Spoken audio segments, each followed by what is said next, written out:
जब छोटा था मेरे पिताजी सबसे पहले यहाँ 67 में विधायक बन गए और छोटा था तो मैं देखता था कि किसान की हालत क्या हुआ करती। एक छोटा अबोध बालक जब किसान को देखता था तो उसके मन में एक विचार आता था, किसान मतलब 3 जगह कुर्ता फटा हुआ,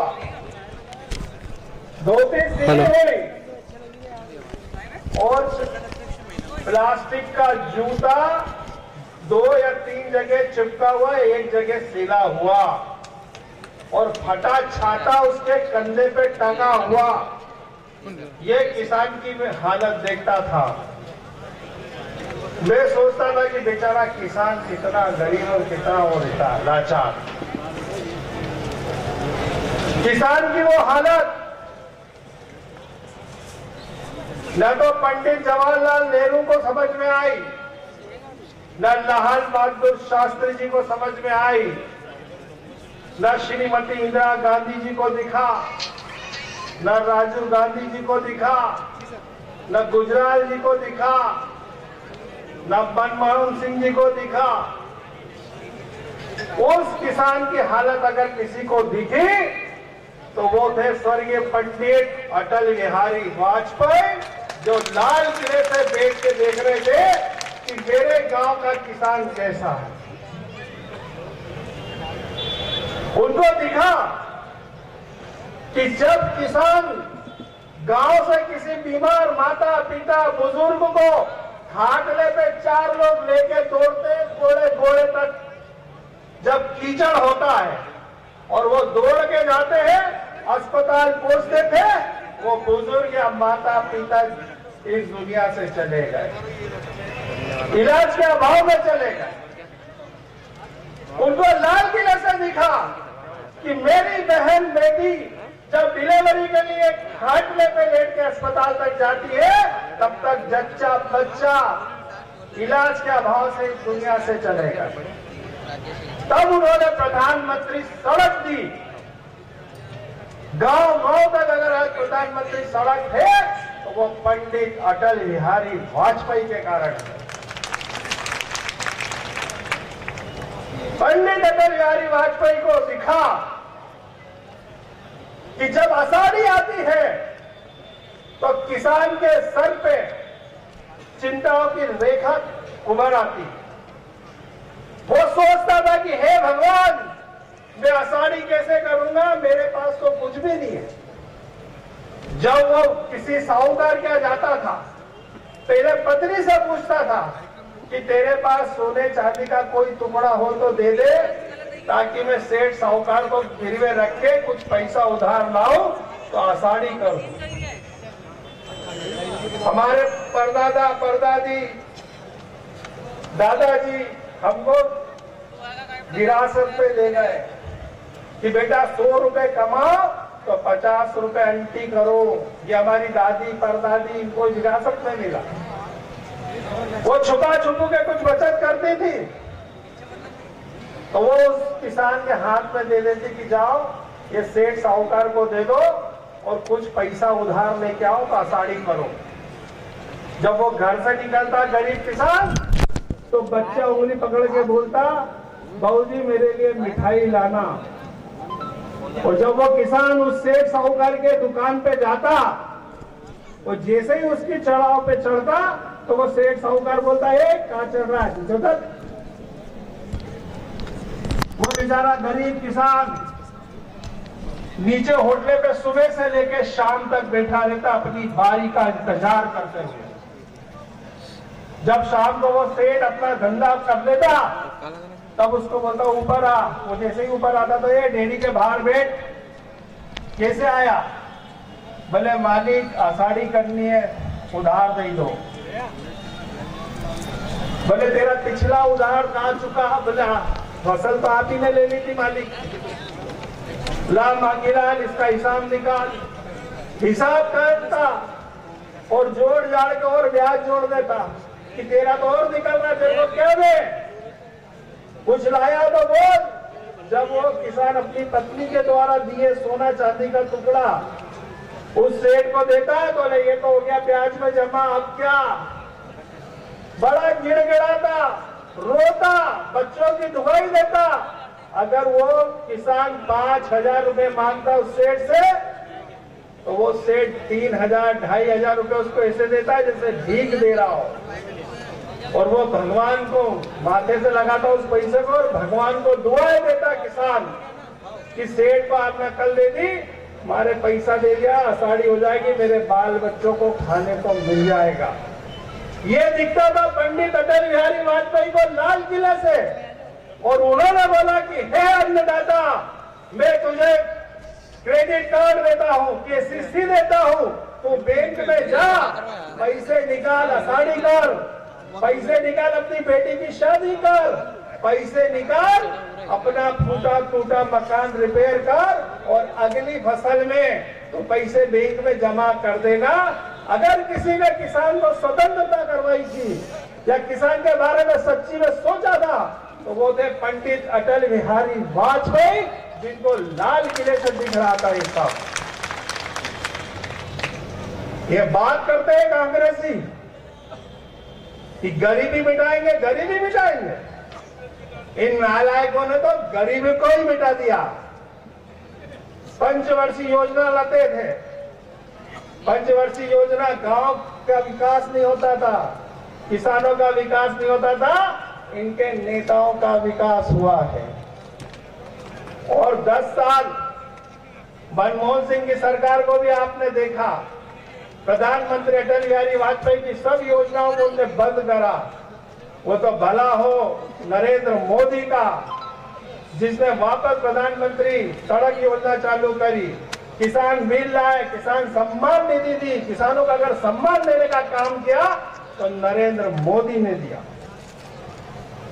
आज हम बोल रहे 15 साल की हमारी सरकार, अरे 10 साल की दिग्विजय सिंह की सरकार को देखो और 15 साल की शिवराज की सरकार को देखो, 15 महीने की कमलनाथ की सरकार को देखो और 5 महीने की शिवराज सिंह की सरकार को देखो। अरे बड़े भाई और छोटे भाई को दोनों को एक तराजू में रख लो, कमलनाथ और दिग्विजय सिंह को, और एक तराजू में रख दो शिवराज सिंह चौहान को, और देखो कि पल्ला किसका भारी है। एक किसान का बेटा है तो एक राजा का बेटा है, एक किसान का भाई है तो एक उद्योगपति है। ये वही कमलनाथ है जिसने केंद्र मंत्री थे, जब एक पत्रकार ने उनसे दिल्ली में पूछा कि महंगाई क्यों बढ़ गई है, तब इन्हीं कमलनाथ ने उत्तर दिया था कि 2 वक्त का खाना गरीब किसान मजदूर खाने लग गया, इसलिए देश में महंगाई बढ़ गई है। क्या गरीब किसान मजदूर को 2 वक्त की रोटी खाने का अधिकार नहीं है? क्या उस गरीब को रोटी भी खाने का अधिकार नहीं है? ये हमारे कमलनाथ की सोच है। बहादुर सिंह जी कह रहे थे 46 करोड़ का बीमा शिवराज जी ने दिलवाया, ये तो 15 महीने ही रोते रहे कि पैसा नहीं है, पैसा नहीं है, शिवराज जी ने खर्च कर दिया। अरे जब पैसा नहीं था तो आईफा अवार्ड क्यों करा रहा था भाई? 72 साल की उम्र में समझ में आया कि जेटलिन फर्नांडिस का लाए यार, बड़ी खूबसूरत आईफा अवार्ड कराए। भैया किसान की चिंता नहीं है, गरीबों की चिंता नहीं है। खूबसूरत खूबसूरत अभिनेत्रियों की, फिल्मकारों को बुलाओ, डांस कराओ, 700 करोड़ का बजट, और कमर में हाथ डाले 72 साल की उम्र में 25 साल की लड़की के, तो मेरे नाम लिया कमरनाथ। वारे कमरनाथ, पांव तो कब्र में, 72 साल की उम्र, 72 साल की उम्र में तुम्हारे कमर में हाथ डालना ही दिया, और गरीब किसान के नहीं दिख दिया। दिग्विजय सिंह के बारे में कहीं बताओ, बुढ़ापे में एक और ब्याह चाहिए, वो तो भला हो, कही गया था अभी कि भला गडकरी जी तमारो तुमने कही दिया तो मैंने यारो ब्याह भी हुई गयो डबल नहीं तो वैसे ही नहीं। इनके चाल चरित्र चेहरे देखो भाइयों। एक गरीब किसान मजदूर का लड़का जो गरीब की चिंता समझता है, गरीब का दर्द समझता है। मैं कल गया था चांदना खेड़ी इस तरफ, मैंने बोला कि 2 लाख रुपए कर्जा माफ, तो एक हमारे भाई खड़े को बोले मेरा 1,70,000 रुपए काम हुआ। बेटा तुम्हें 1,70,000 दिखा, तुम्हें ये नहीं दिखा कि जब भी अगर अति बारिश हुई, ओलावृष्टि हुई,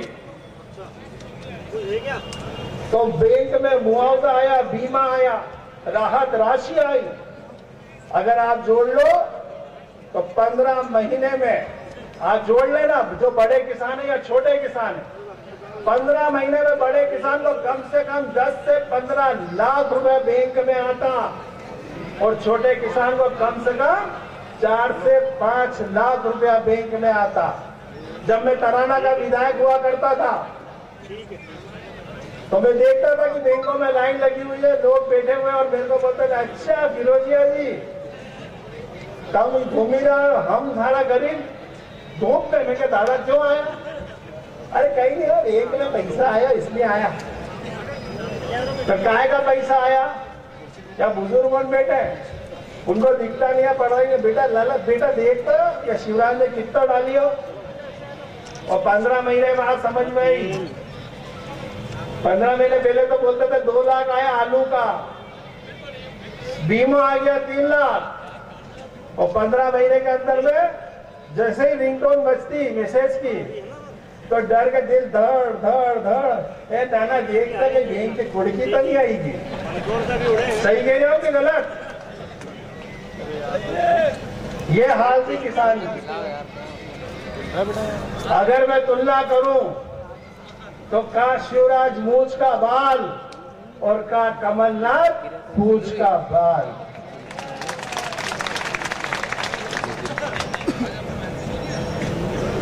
आज चुनाव चल रहा है।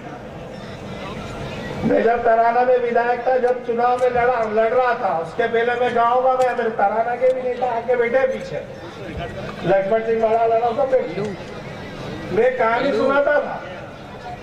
वो कहानी सुना के मैं अपनी बात को खत्म करूंगा। शिवराज जी आने वाले। एक साधु था जो जंगल में जाके तपस्या कर रहा था। वो देखता था एक शिकारी आता था, दाने डालता, जाल फैलाता और दूर जाके बैठ जाता। तो पशु पक्षी आते और दाना चुगते और उस जाल में फंस जाते। तो शिकारी कुछ को तो मार के खा लेता और कुछ को जाल में डाल के ले आता, शहर में बेचता। रोज साधु देखता था, उसको बड़ी तकलीफ होती थी कि यार ये शिकारी आता है, ये पक्षियों को पशुओं को पकड़ के ले जाता है, इनकी सहायता करना चाहिए। तो उन्होंने पशु पक्षियों को बुलाया और बोला, सिखाया कि भाई शिकारी आएगा, दाना डालेगा, जाल फैलाएगा, ये चारा मत चुगना, दाना मत चुगना, फुर छोड़ जाना। और उसको लगा कि यार ये मैंने सिखा दिया, अब ये सीख गए। तो तब वो बाहर चले गए तीर्थ यात्रा। जब तीर्थ यात्रा से लौट गए तो उनके मन में जिज्ञासा हुई कि अपन देखो तो सही कि पशु पक्षी के क्या हाल है। वो नियत स्थान पे जाके वापस बैठ गए तपस्या करने पेड़ के नीचे। शिकारी आया, उसने वापस से दाने डाले, जाल फैलाया, दूर जाके बैठ गया। पशु पक्षी भी रहा, उनने दाना चुगा, जाल में फंस गए। तो ये सब जो वाक्य घटनाक्रम हो रहा था, तो साधु देख रहा था, उसको बड़ी पीड़ा हुई। क्या मैंने जो इनको सिखाया समझाया ये समझ नहीं पाया। जब वो जाल लेके जाने लगा शिकारी, तो वो साधु के पास से होकर गुजरा। तो पशु पक्षी चिल्ला रहे थे कि साधु बाबा ने बोला है शिकारी आएगा, दाना डालेगा, जाल फैलाएगा, दाना नहीं चुगना, फुर से उड़ जाना। तो भाइयों मैंने खूब समझाया, लेकिन जब चुनाव हुए मैंने तो दिन रात मेहनत करी, खूब पसीना बहाया, तराना का विकास चौमुखी कर दिया। जैसे मेरे पिताजी ने करा या आगर का करा, बहन ने करा, तो मैंने देखा कि कांग्रेसी आएंगे, ताना डालेंगे, जाल फैलाएंगे, इनके जाल में मत उलझना, फुर्र से उड़ जाना। लेकिन हे किस्मत मेरे किसान भाइयों, कांग्रेसी आए, 2 लाख कर्जा माफ, बिजली का बिल हाफ कर दो, भाजपा को साफ। उस 2 लाख के चक्कर में आप सब भूल गए और हम चुनाव हार गए। वो तो महाकाल की कृपा हुई कि सांसद बन गया। जो पुण्य कर रहे थे बोलते हैं कि अच्छे पुण्य करो तो भगवान पलटा के देता है, तो सांसद बन गया। पर मैं आपसे कह रहा हूं कि कांग्रेसी आएंगे, ताना डालेंगे, जाल फैलाएंगे, इनके जाल में मत उलझना, फुर्र से उड़ जाना और कमल का बटन दबा के भाई बंटी मनोहर ऊंटवाल को विजय बनाना। नहीं तो फिर सर पे हाथ रख के बैठोगे कि ठग गए, लुट गए। इतना ही कहना था। बहुत बहुत धन्यवाद। भारत माता की जय। देखो, ज्यादा भाषणबाजी बहुत देता है यहाँ पर, लेकिन जैसे कमलनाथ ने कहा कि खाली डिब्बा, खाली बोतल ले ले मेरे यार, और खाली से मत नफरत करना, खाली है संसार। यानी हम सबको बाबा जी बनाने के लिए आ रहे हैं। वो मतलब खाली बोतल है, और अगर आपने उधर डाल दिया 3 को, तो उनकी बोतल भराएगी, तुम्हारी बोतल खाली रह जाएगी। और इसलिए बंधुओं, सब नेताओं ने भाषण दिया, अपनी अपनी बात कही है। आप तो केवल एक बात याद रखो कि जो आपने टेस्ट लिया 15 महीने में, स्वाद, 15 महीने पहले जो चुनाव हुए थे, वानखेड़े भी चुनाव में लड़े थे और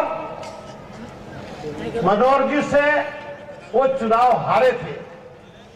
तो इस बार शांत आप कर्तव्य है, जैसे भी हो चुनाव जीतना है मेरे को, चाहे कुछ भी हो जाए। और इस 15 महीने में उनने क्या क्या बोया। बबूल के पेड़ बोए उनने, बबूल के कांटे लगे लोगों को। कितने सरपंचों की फाइलें उनने बुलाई, कितने लोगों को परेशान किया। हर कर्मचारी की क्या स्थिति थी, हर लोग चाहते थे कि इसकी विदाई होना चाहिए। और विदाई तो वही कर सकता है जिसमें ताकत हो, और ताकत स्थानीय जनता में होती है, उसके वोट में होती है। आपके वोट में इतनी ताकत है कि यहां पर जो है 2 महीने इंतजार करने की जरूरत नहीं। 3 तारीख को वोट डालोगे, 10 तारीख को जो है उसमें से जो है आप आदमी प्रकट हो जाएगा। और इसलिए भारतीय जनता पार्टी के भाई मनोज ऊंटवाल, बंटी ऊंटवाल, उसको अपने दिमाग में बिठाओ, और दिमाग में बिठाओ, दिमाग में ये भी बिठाओ कि 15 साल से हम शिवराज जी के राज में थे।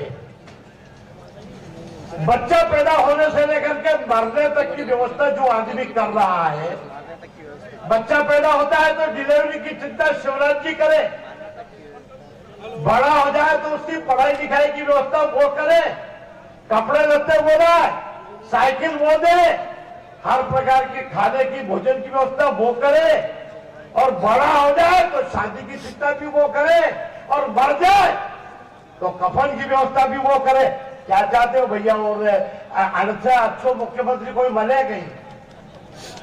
मिले क्या? अरे इससे अच्छा मुख्यमंत्री मिलेगा क्या? नहीं मिलेगा।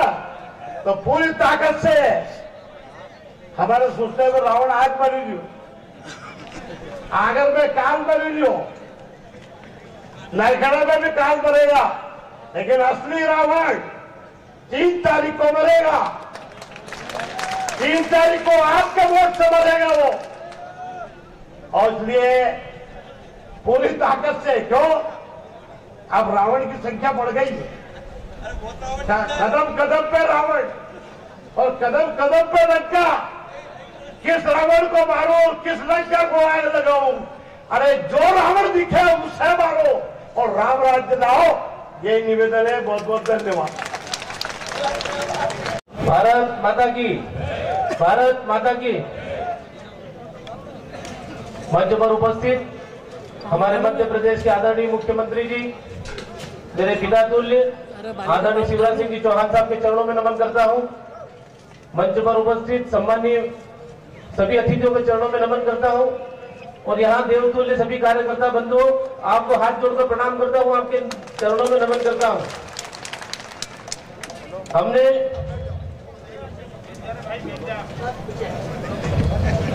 बंधुओं 2018 के चुनाव में आपने मेरे पिताजी को भरपूर आशीर्वाद देकर विधायक चुना था, लेकिन प्रभु की कुछ और ही इच्छा थी, वो आज हमारे बीच में नहीं है। लेकिन 2018 के चुनाव में जब वो चुनाव मैदान में आए थे तो उन्होंने बहुत सी बातें की होगी, आपसे बहुत से घोषणाएं की होगी। शायद उन्हीं को पूरा करने के लिए भारतीय जनता पार्टी ने मुझे यहाँ उम्मीदवार घोषित किया है। मैं आप लोगों से सभी चरणों में निवेदन करके हाथ जोड़ के प्रार्थना करता हूं कि आने वाली 3 तारीख को भारतीय जनता पार्टी के पक्ष में अधिक से अधिक मतदान हो, ऐसा आशीर्वाद आप प्रदान करें। क्योंकि 2020 की शुरुआत में जब आगर के मिर्ची बाजार में जब हमारे कार्यकर्ताओं के मकान तोड़े जा रहे थे और जब जेसीबी वहां मकानों के सामने जाकर खड़ी हो गई थी, तब मेरे पिताजी उन मकानों को टूटने से रोकने के लिए खड़े हो गए थे, लेकिन प्रशासन ने एक नहीं सुनी। जब मेरे पिताजी सीना तान कर जेसीबी के सामने खड़े हो गए तो तात्कालीन प्रशासन ने दल बल के साथ उनको पकड़कर थाने पर बिठा दिया और सारे मकानों को तोड़ दिया। तब से ही मेरे पिताजी बड़े उदास थे और जब इंदौर हॉस्पिटल में एडमिट हुए,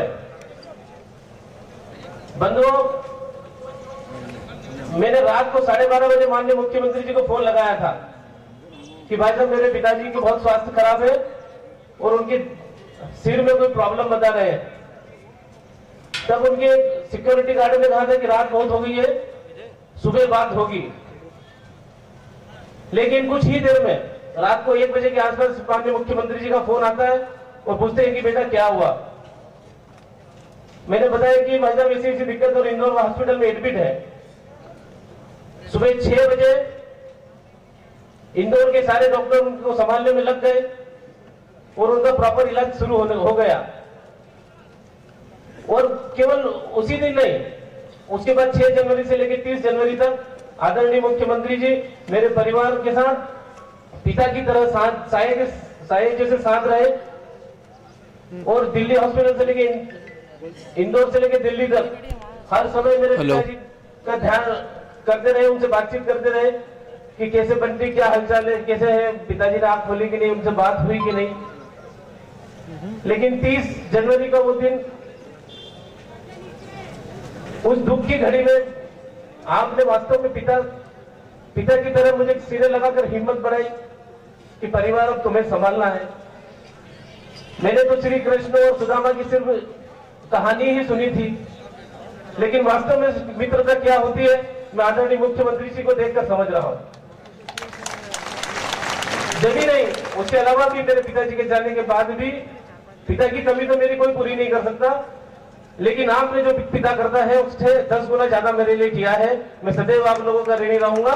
मैं जिंदगी भर भारतीय जनता पार्टी और आप लोगों की सेवा करता रहूंगा। इतना कहकर मैं अपना स्थान ग्रहण करता हूं और यहाँ पर उपस्थित लोकतंत्र के चौथे स्तंभ मीडिया को भी प्रणाम करता हूं। जय हिंद, जय भारत। बहुत बहुत धन्यवाद बंटी भाई। जैसा कि कहा है भारतीय जनता पार्टी ने कि आपको बेटा दिया है और बेटे ने आपको नमन करा है, जोरदार तालियों से आप उसका स्वागत कीजिए। और अब मैं आपके बीच में हमारे जिनका हम इंतजार कर रहे थे,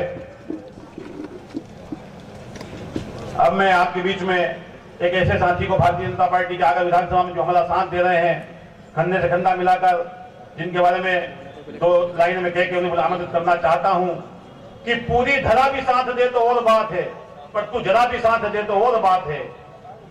चलने में तो एक पांव पर भी चलते हैं लोग, लेकिन दूजा भी साथ दे तो और बात है। इसे हमारे जाबाज सुट्टे क्षेत्र के लोकप्रिय विधायक परम आदरणीय राणा विक्रम सिंह जी को मैं आमंत्रित करता हूं वे आए और हमारा मार्गदर्शन करें और हमारा पद सदस्य आदरणीय राणा विक्रम सिंह जी विधायक सदस्य।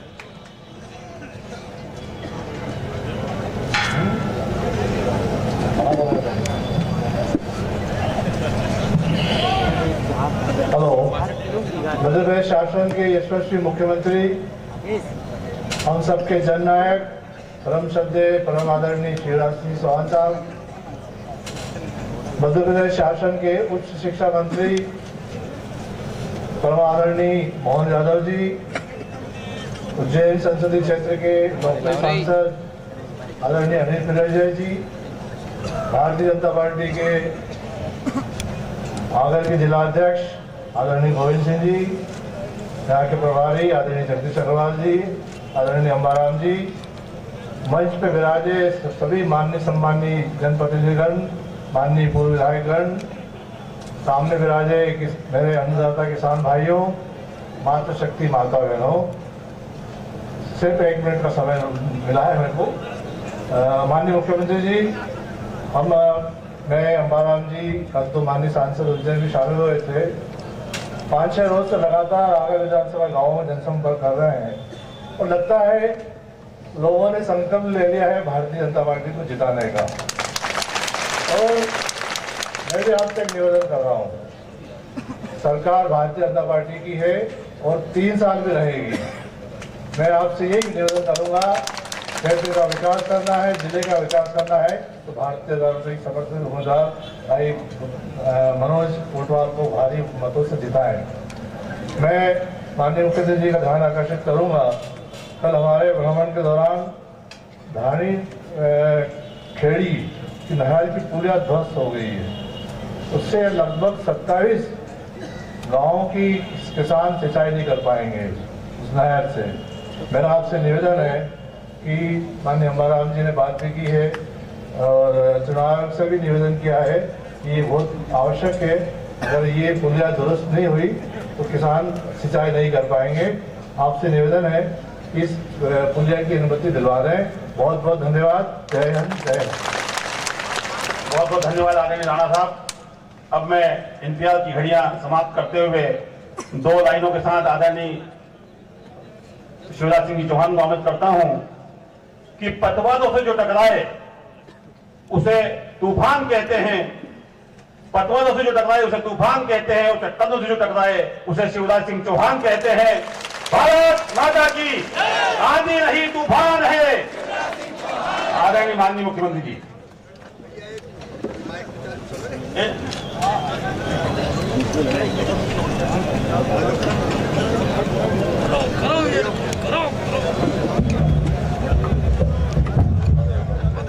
भैया एक मेरा सुदामा बैठा है रिवान नारियल माला लेके, इसको बुला लो मंच पे।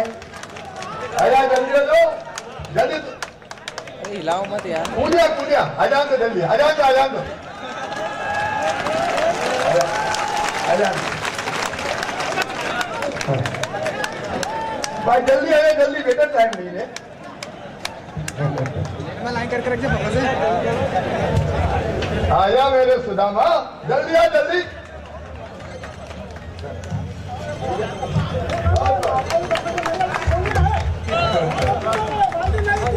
बस बस बस।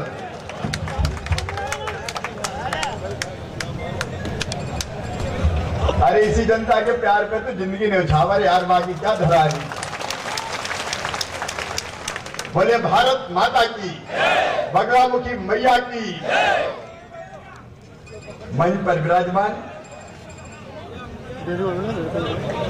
मेरे सरकार के उच्च शिक्षा मंत्री आदरणीय मोहन यादव जी, यशस्वी सांसद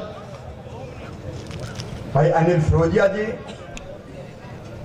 बहन बबीता जी, अंबाराम कलारा जी, आदरणीय बद्रीलाल सोनी जी, फूलचंद बेदिया जी, लालजीराम मालवी जी, मधु गहलोत जी, संतोष जोशी जी, नरेंद्र सिंह बैस जी, हमारे पूर्व विधायक गोपाल परमार को दिखे थे, मुझे किधर गए। हाँ, गोपाल जरा हाथ जोड़ के कह दो जिताना है।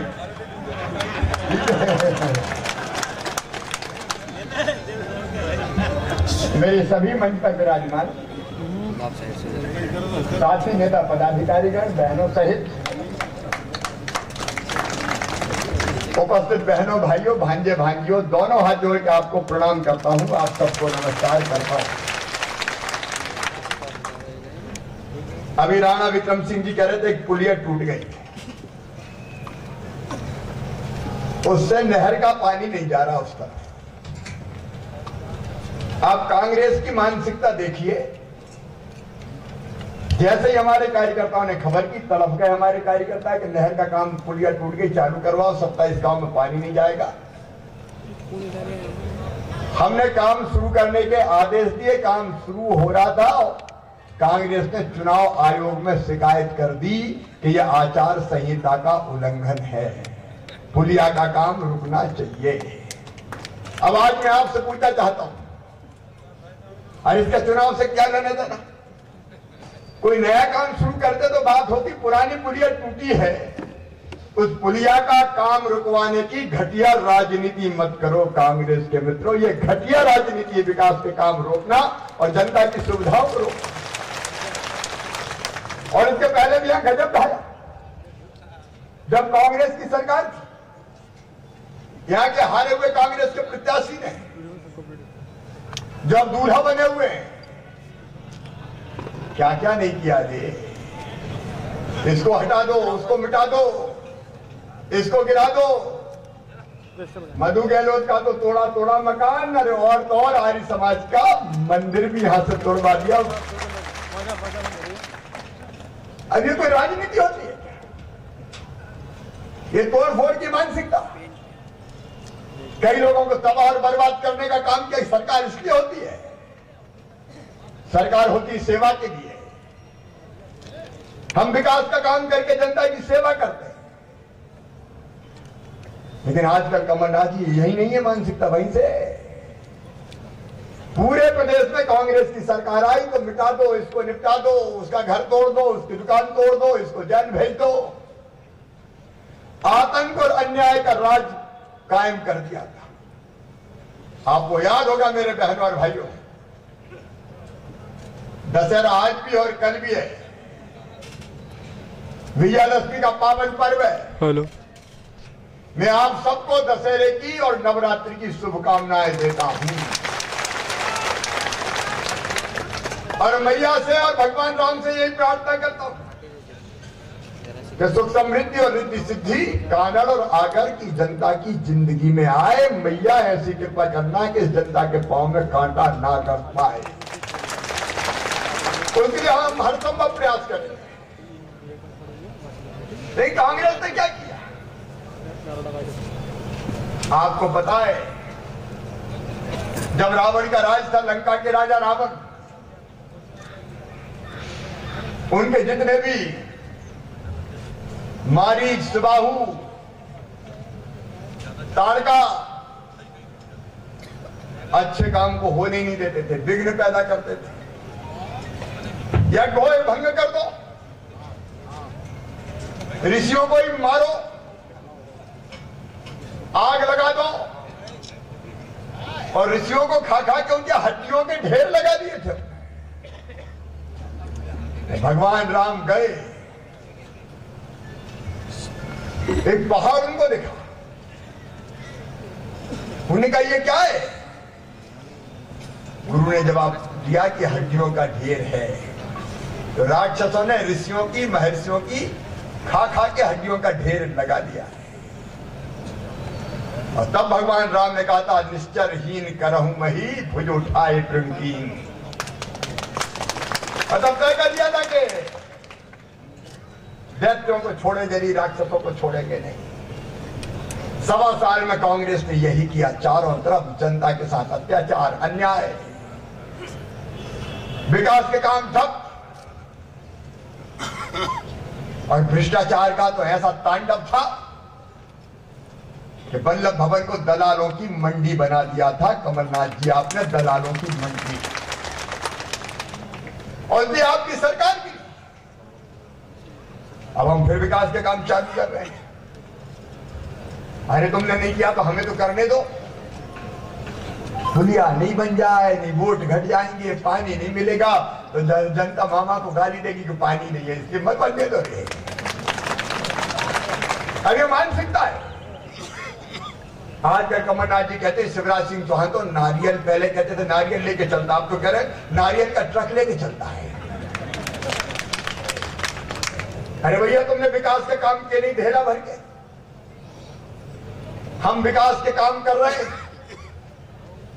और विकास के काम कर रहे हैं तो हम नारियल फोड़ रहे हैं। आप बताओ कानड़ में विकास के काम हम करेंगे तो नारियल फोड़ेंगे नहीं फोड़े? अरे जोर से बताओ, फोड़ेंगे नहीं फोड़े? जितने काम बताए मेरी पार्टी की टीम ने, मनोहर जी ने उस समय बताया, उस समय सरकार भी, हमारे साथियों ने बीच में भी जो कहा भैया यहां कोई जरूरत नहीं, हमने हर काम किया। यहां तक के विधायक जी ने बताया हमने बिना किसी भेदभाव के, हमने कहा विकास के काम में ना आगर में कमी रहने देंगे ना सुसनेर में कमी रहने देंगे।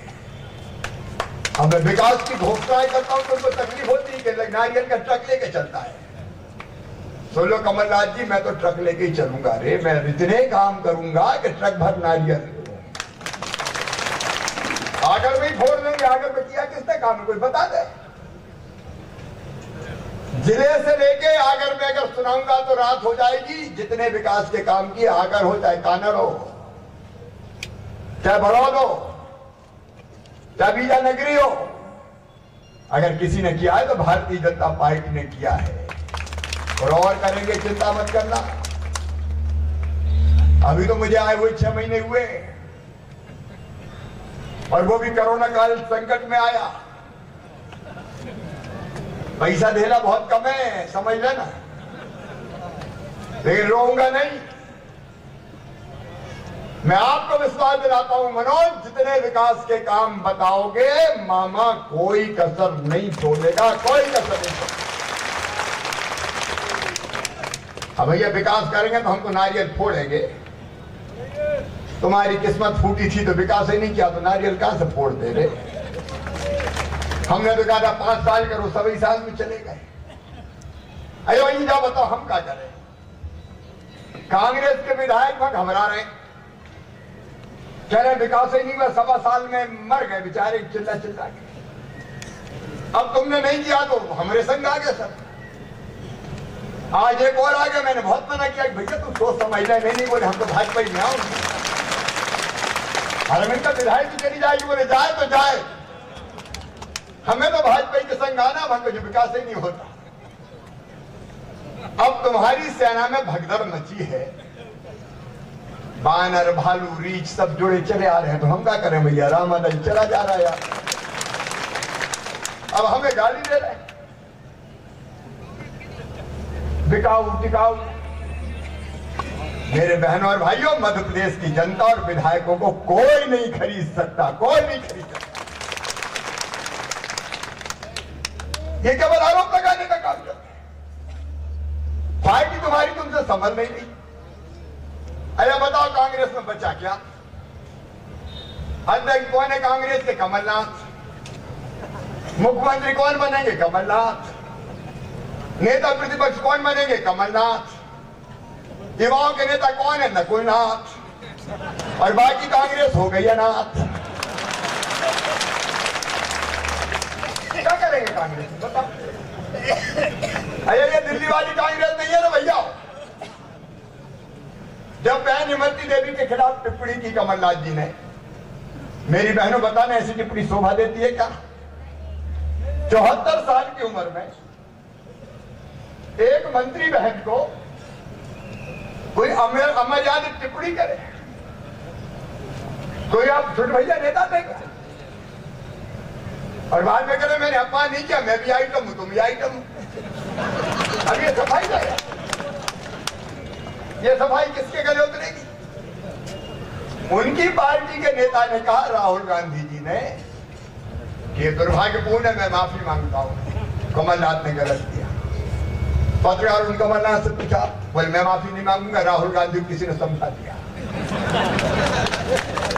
तो राहुल बाबा क्या ना समझ है रे अपनी पार्टी के नेता के बारे में? तो भैया यहाँ तो 2-3 कांग्रेस बन गई, एक सोनिया जी की कांग्रेस, एक राहुल जी की कांग्रेस, एक कमलनाथ कांग्रेस। कांग्रेस की हालत तो ये हो गई कि एक दिन के टुकड़े 1000 हुए, कोई इधर गिरा कोई उधर गिरा। अभी कहां से भला करेंगे? अब लोग अगर आ रहे हैं भटक के, तो मैं क्या करूं भैया? हम मना कर देंगे, रुको रुको, नहीं हमें तो आना है भाजपा में, तो भारतीय जनता पार्टी को आना चाहता है, तो बताओ रहना चाहिए कि नहीं पार्टी में? अब अपनी पार्टी समझ नहीं रहे, गाली हमें दे रहे हैं, तो पता नहीं क्या क्या कह रहे हैं आजकल। कभी मुझे कह देते हैं घुटना टेक मुख्यमंत्री है। अरे भैया हमने घुटना टेक के जनता को प्रणाम किया, तो नहीं करना चाहिए क्या जनता को प्रणाम? अरे बताओ करना चाहिए कि नहीं? लोकतंत्र में तो जनता ही भगवान है रे कमलनाथ जी, जनता से ऊपर कोई नहीं है। और एक बार नहीं 1 लाख बार घुटने टेक के प्रणाम करूंगा, क्योंकि मेरी भगवान तो यही है। फिर कहने लगे नालायक है नालायक। बहनों भाइयों मैं आपको नालायक लगता हूं? फिर और गुस्सा आ गई। एक नेता ने कह दिया नंगा भूखा परिवार है, नंगे भूखे परिवार से आता है। भैया देखो अपन तो जनता के सेवक है, हमें तो फर्क पड़ना नहीं कुछ भी कह दो, लेकिन आप नंगे भूखे और सेठ के बीच में अंतर देख लो। वो है सेठ कमलनाथ। उनकी पार्टी कहती है नंबर 2 के उद्योगपति है, नंबर 2 के उद्योगपति। ये सेठ कमलनाथ ये नंगा भूखा तुमसे पूछता है। मैंने मध्य प्रदेश के नौजवान बेटा बेटियों के लिए योजना बनाई और उसमें यह तय किया कि मेरे बेटा बेटी किसी भी जाति के हों, वो सामान्य वर्ग के हों, वो पिछड़े वर्ग के हों, वो घुमक्कड़ अर्ध घुमक्कड़ हो, अलग मंत्रालय बना दिया, घुमक्कड़ अर्ध घुमक्कड़ बंजारे भाइयों के लिए सेपरेट मंत्रालय उनके कल्याण का काम करेगा।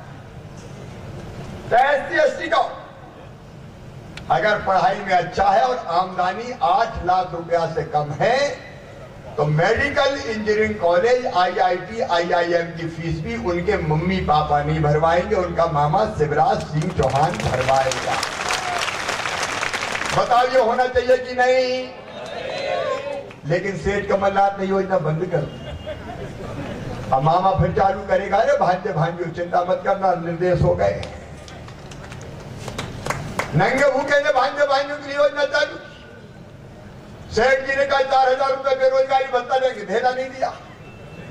और मेरे भांजे भांजियों नौकरी में भर्ती पे 2 साल से प्रतिबंध था, पहले मैंने की थी तब से बंद थी। अब पुलिस की भर्तियां, स्वास्थ्य विभाग की भर्तियां और बाकी भर्तियों से प्रतिबंध हटा दिया है। रोजगार के नए अवसर तुम्हारे लिए खोल दिए ताकि कोशिश करो शासकीय क्षेत्र में भी रोजगार मिले। नहीं मैं जानता हूं सबको नहीं मिल सकता, और इसलिए चाहे वो आगर हो चाहे वो सुसनेर हो, दोनों जगह औद्योगिक क्षेत्र विकसित करके इंडस्ट्री लाके भी बेरोजगार बच्चों को रोजगार देने की भरपूर कोशिश करें। आप तो सेठ, और हमने तय किया कि मेरी गरीब बहन बेटा बेटी को जन्म देगी तो जन्म देने के पहले 4000 और जन्म देने के बाद 12000 गरीब बहन कुल 16000 रुपया, इसलिए कि मेरी गरीब बहन के घर भी बेटा बेटी जन्म लेने के बाद लड्डू बने और वो आराम करे कुछ दिन। नंगे भूखे ने योजना बनाई, पैसे देना शुरू किया। सेठ कमलनाथ जी आपने मेरी उन बहनों के हाथ से लड़ुआ तक छीन लिए रे, योजना बंद कर दी। हम नंगे भूखे, हमने तय किया मुख्यमंत्री कन्यादान योजना, बेटियों की शादी करवाएंगे। लाखों शादियां करवाई, छोटी गृहस्थी का सामान देते थे। सेठ जी को जोश आया कि मैं 51,000 जगह जगह शादी हो गई। बेटियां विदा भी हो गई, ससुराल चली गई, साल भर हो गया, धेला नहीं दिया, बेटियों तक को धोखा दिया कमलनाथ जी। हमने तय किया अगर गरीब भाई या एक्सीडेंट में मौत हो जाती, उसके परिवार की बदहाली देख के नहीं बनती, विधवा बहन की जिंदगी पहाड़ हो जाती है, कांटे नहीं करती। हमने तय किया ऐसी बहनों को 4 लाख रुपए की राशि सीधे देंगे ताकि जिंदगी का रास्ता सफर आसान हो जाए। और सेठ जी आपने अब योजना बंद करके मेरी विधवा बहन के हाथ से 4 लाख रुपया छीन हम नंगे भूखे। हमने तय किया कि अंतिम संस्कार के लिए गरीब को 5,000 रुपया देंगे, दुनिया से विदा हो तो इज्जत के साथ विदा करें, सम्मान के साथ विदा करें। कमलनाथ जी, सेठ जी, आपने तो वो कफन के 5,000 भी गरीबों के छीन लिए। हमने बुजुर्गों के लिए तीर्थ दर्शन योजना बनाई और आप ऐसे सेठ के आपने जगन्नाथपुरी, द्वारकापुरी, बद्रीनाथ के दर्शन भी छुड़वा दिए रे। अब चिंता मत करना, कोरोना खत्म होने दो, तीर्थ यात्रा पे फिर से मामा ले जाएगा, फिर से ले जाएगा।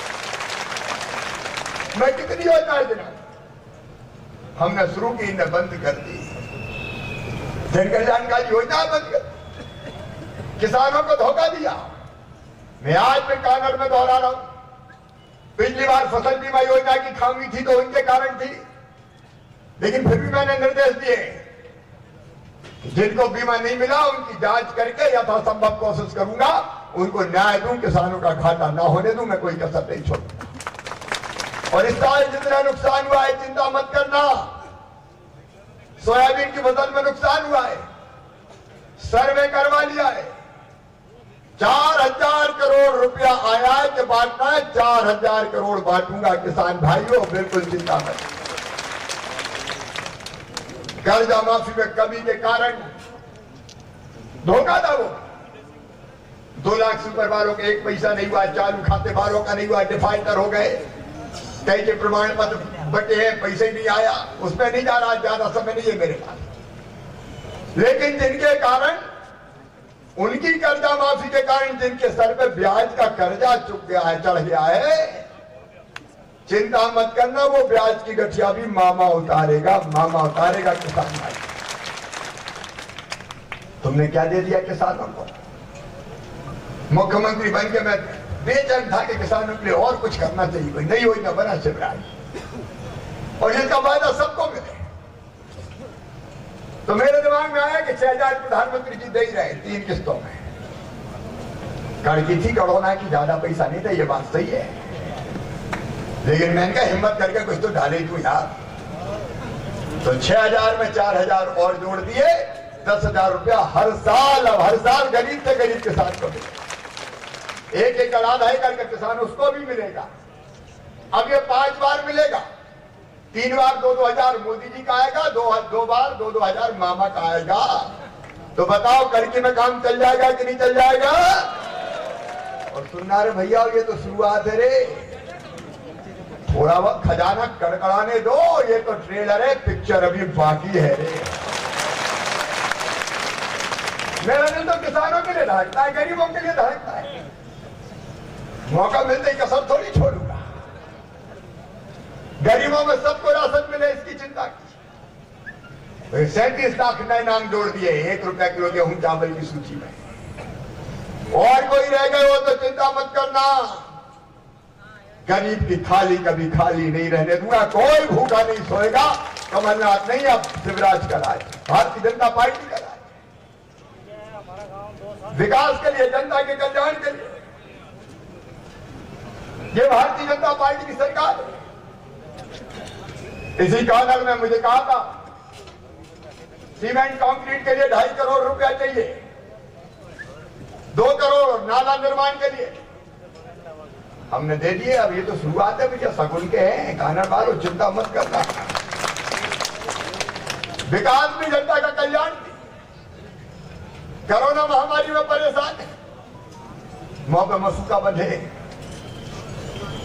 लेकिन जिस दिन वैक्सीन आ गई हिंदुस्तान में, और बाजार में उपलब्ध हो गई, मध्य प्रदेश की पूरी जनता को फ्री में वैक्सीन लगवाई जाएगी ताकि हम मुकाबला कोरोना से कर सके। मुंह बांधे कब तक घूमेंगे? देखिए जब तक नहीं आए तब तक बांधे ही घूमना, और कोई उपाय नहीं। अभी छोड़ मत देना, नहीं का वैक्सीन की क्या गया मामा, तब तक तो मास्क की वैक्सीन है भाई, तब तक बांधे रहना। ये सरकार जन कल्याणकारी सरकार है। अच्छा मुझे क्या लेना देना मुख्यमंत्री से, 3 बार बन चुका था, 4थी बार मैं चाहता तो मैं आप बताऊं, ये सरकार बनती नहीं 2018 में, बनती नहीं, मैं सच कह रहा हूं। मुझे कहा था कई साथियों ने कि हम आपका साथ देंगे, मैंने कहा नहीं, अब कांग्रेस की सीट ज्यादा, अब सरकार कोई बनाएंगे। मौका दिया, 15 साल बाद आए तो अच्छा काम करेंगे, लेकिन 15 साल में सत्यानाश कर दिया और ये सरकार बनी। मेरे बहनों और भाइयों, एक भारत के यशस्वी प्रधानमंत्री नरेंद्र मोदी है, अद्भुत नेता है। बताओ कश्मीर से धारा 370 कोई खत्म कर सकता था मोदी जी के सिवाय? अरे जोर से बताओ, कर सकता था क्या? धारा 370 खत्म कर दी एक झटके में। एक देश में 2 विधान नहीं चलेंगे। लेकिन कांग्रेस के नेता चिदम्बरम कह रहे हैं कि हम फिर से धारा 370 लगाएंगे। मैडम सोनिया गांधी जी, जवाब देना पड़ेगा चिदम्बरम क्या कह रहे हैं। अब कोई दुनिया की ताकत कश्मीर को भारत से बिलगाव नहीं कर सकती, अलग नहीं कर सकती, कभी 370 नहीं लगेगी। अयोध्या में भगवान राम के मंदिर का निर्माण, हम कहते थे राम लला हम आएंगे, मंदिर वहीं बनाएंगे। कांग्रेसी धीरे से कहते थे तारीख नहीं बताएंगे। और अब देख लो, धूमधाम से मोदी जी ने शिलान्यास किया, भव्य मंदिर का निर्माण प्रारंभ हो गया। बहनों और भाइयों, भव्य मंदिर का निर्माण। इस बार का दशहरा और दिवाली ऐसी मने तो भगवान राम की अलग आराधना हो जाए। पिंडी से देश बनाते निकल गया। अब भारत के प्रधानमंत्री आंख उठा के बात नहीं करते थे। नरेंद्र मोदी है, नया भारत कर दिया। अगर चीन भी आंख उठाता है, उसके सैनिक कहीं आंख बताते तो हमारे सैनिक गर्दन तोड़ के चीन की सीमा में फेंक के वापस आ जाते हैं। एक नया भारत बन रहा है और उसे मैं आपसे निवेदन करने आया हूं, कानर वालों, आपका तो हमेशा प्यार और आशीर्वाद मिला है। भारतीय जनता पार्टी का गढ़ है ये, हमेशा आपने आशीर्वाद दिया है। ये चुनाव केवल मनोज का चुनाव नहीं है। मनोहर जी को मैं श्रद्धांजलि देता हूं। एक वचन के साथ मनोहर ऊंटवाल जल्दी चले गए। कुछ काम उन्होंने बोले थे अलग अलग गांव में, वो नहीं हो पाए। लेकिन मेरा यह वचन है कि मनोहर ऊंटवाल ने जितने काम बोले थे सबको शिवराज सिंह चौहान पूरा करके देगा, कोई काम नहीं छोड़ूंगा। मुझे सूची चाहिए भैया, ईमानदारी से बनाना, नहीं सभी लिख दो।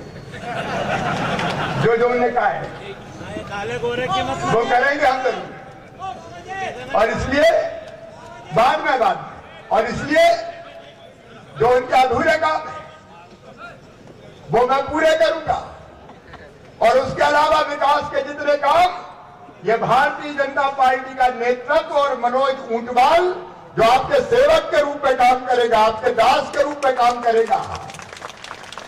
जो काम बताइए आप, विकास के उन कामों में कोई कसर नहीं छोड़ूंगा। मैं आपसे एक ही निवेदन करना चाहता हूं, ये चुनाव केवल मनोज बंटी ऊंटवाल का नहीं है। मनोज ऊंटवाल तो प्रतीक है। ये चुनाव इस क्षेत्र के विकास का है, ये चुनाव जनता के कल्याण का है। मैं आज आपसे दिल पे हाथ रख के पूछना चाहता हूं, मेरे काम भी आपके सामने और कांग्रेस की सरकार के काम भी आपके सामने। बताओ ईमानदारी से, कमलनाथ अच्छे है कि मामा अच्छा है? तो ये चुनाव कमल के फूल की बटन दबेगी तो मुख्यमंत्री और स्थिर सरकार के लिए शिवराज सिंह चौहान को भी वो वोट जाएगा, ये समझ लेना। और कमल के फूल की बटन दबेगी तो ये वोट नरेंद्र मोदी जी के हाथों को और मजबूत करने के लिए जाएगा। और इसलिए मैं आपसे निवेदन करता हूं कि बंटी तो प्रतीक है, हम सब बंटी के साथ ये पूरा नेतृत्व आशीर्वाद दे रहा है। बंटी के साथ मिलकर यहाँ के कामों में कसर नहीं छोड़ेंगे, कोई कसर मैं नहीं छोड़ूंगा। आगर का कानड़ का विकास होगा और प्राण सरकारी जनता का कल्याण होगा। आप सबको फिर दशहरे की विजयादशमी की शुभकामनाएं। लेकिन जाने के पहले आज आपसे निवेदन करता हूं, कानड़ में अगर मुझसे सहमत हैं तो संकल्प लेके जाएं कि आगर को रिकॉर्ड तोड़ वोटों से जिताएंगे, बंटी को रिकॉर्ड तोड़ वोटों से जिताएंगे। बोलिए सब तैयार हैं? जोर से बोल के बताएं सब तैयार हैं? भारतीय जनता पार्टी को जिताएंगे, कमल के फूल के बटन दबाएंगे, 7 दिन चुनाव प्रचार करेंगे, बाकी सबको भी समझाएंगे। तो मेरे साथ दोनों हाथ ऊपर उठा के, दोनों मुट्ठी बांध के और भारत माता की जय बोल के बंटी को, भारतीय जनता पार्टी को, कमल के फूल को जिताने का संकल्प लें। बोलिए भारत माता की, भारत माता की, बंगलामुखी मैया की।